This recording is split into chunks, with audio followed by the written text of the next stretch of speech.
The massive alien warship hung in the void of space, its obsidian hull gleaming with malevolent intent.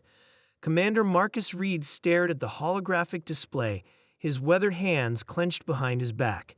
Humanity had been pushed to the brink, diplomatic channels exhausted, and now the Collective, a ruthless alliance of predatory species, demanded total surrender. Memories flashed through Marcus's mind. The fall of the outer colonies, the desperate evacuations, the countless lives lost to an enemy that viewed humans as nothing more than an infestation to be eradicated. Each planet taken, each ship destroyed had been another step toward what seemed like inevitable extinction. "They'd want us to submit," Marcus muttered to his second-in-command, Elena Rodriguez, "complete subjugation or extermination." The bridge of the United Earth vessel Defiance was silent, tension thick enough to cut with a knife. Humanity had been fighting a losing war for 3 years, steadily pushed back from their outer colonies, watching as world after world fell to the overwhelming technological might of the Collective. But today would be different. Marcus activated the ship-wide communication system.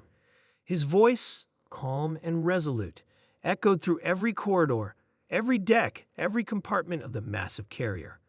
"This is your commander. For 3 years, we've fought with restraint. We've followed protocols. We've attempted diplomacy. We've sought peaceful resolution. Today, that ends." The holographic display showed their strategic position. The Collective's main fleet was concentrated near the remnants of the Jupiter defensive line. Earth itself was now within striking distance of total annihilation. Conventional wisdom suggested surrender or destruction. Marcus had another plan. "Activate Project Phoenix," he commanded. Elena's eyes widened. Project Phoenix was humanity's most radical, most desperate initiative. Developed in secret research facilities buried deep beneath the Martian colonies, it represented the culmination of humanity's technological and biological adaptation capabilities. Months of classified work, of pushing the boundaries of human potential, had led to this moment. Massive energy readings began to pulse through the Defiance's systems. Dormant systems came online, systems that had been hidden, modified, and prepared for this exact moment. The ship itself began to transform, nanite infrastructure shifting, reconfiguring into something far beyond its original design. The Collective's scout ships detected the anomaly immediately. Their communication networks lit up with urgent transmissions. Something was happening to the human vessel, something unprecedented, something that defied their comprehensive understanding of human capabilities. Marcus watched as the first wave of modified soldiers began to emerge. They were no longer purely human. Genetic modifications, cybernetic enhancements, and adaptive biological systems had turned them into something new.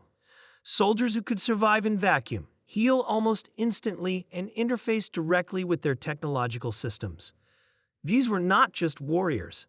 They were the next stage of human evolution, born of desperation and scientific brilliance. "Preparing quantum entanglement jump," Elena reported, her voice steady despite the revolutionary moment unfolding around them. The Defiance wasn't just a ship anymore. It was a mobile fortress, a living weapon that could regenerate, adapt, and strike with precision unlike anything the Collective had ever encountered.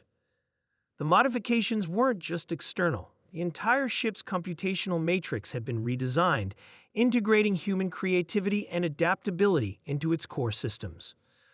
"Target identified," a computerized voice announced.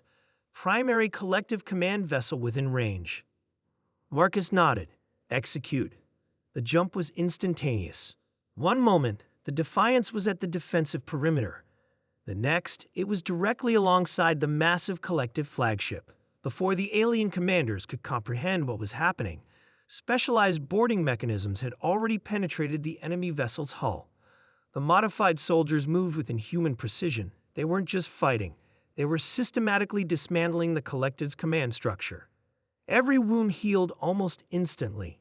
Every system they touched was subverted, reprogrammed, turned against its original masters. "We are not conquering." Marcus spoke into the communication system, knowing his words would be broadcast across both fleets. "We are defending. We are surviving. We are evolving."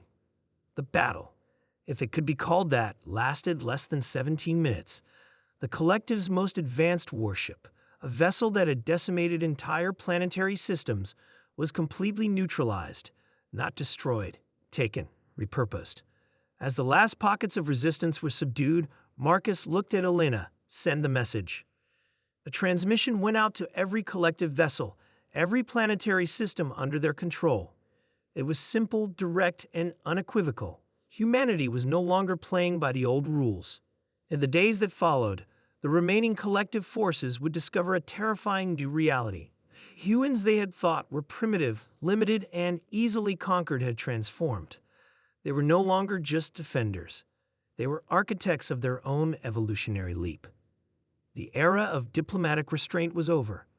Humanity had chosen survival, and in doing so, had become something entirely new.